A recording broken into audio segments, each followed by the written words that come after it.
সমান বিচার আমরা এখনো দেখতে পাইনি। বাংলাদেশের তৌহিদি ছাত্র জনতা এই প্রহসন মেনে নেবে না।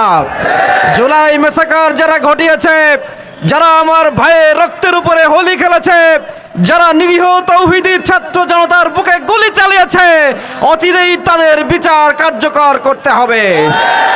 এই হত্যাকাণ্ডের মাস্টার মাইন্ড ভারতে পালিয়ে থাকা পলাতক খুনি স্বৈরাচারী শেখ হাসিনাকে বাংলাদেশে ফিরিয়ে আনতে হবে।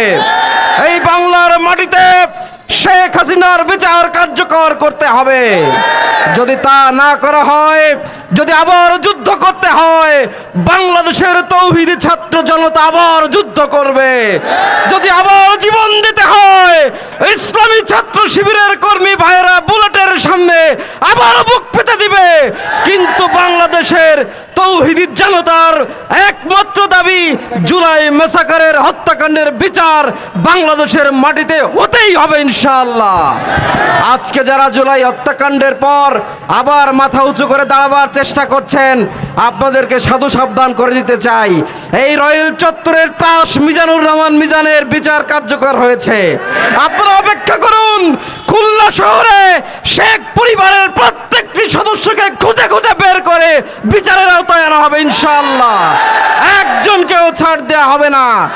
যারা নব্য স্বৈরাচার হয়েছেন, যারা আজকে জাতিকে বিভ্রান্ত করার সৃষ্টি করছেন, যারা বিভেদ তৈরির সৃষ্টি করছেন, চেষ্টা করছেন, আপনারা জেনে রাখুন, আপনারা যদি জনগণের পালস বুঝতে অক্ষম হন, তাহলে বাংলাদেশের জনগণ অচিরেই আপনাদেরকে হটিয়ে দেবে বাংলাদেশ থেকে।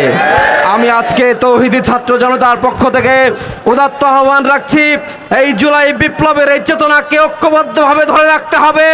এই চেতনার আলোকে বাংলাদেশকে বিনির্মাণ করতে হবে এবং জুলাই হত্যাকাণ্ডের সাথে জড়িত প্রত্যেক খুনির বিচার কার্যকর করতেই হবে ইনশাআল্লাহ। আল্লাহ হাফেজ।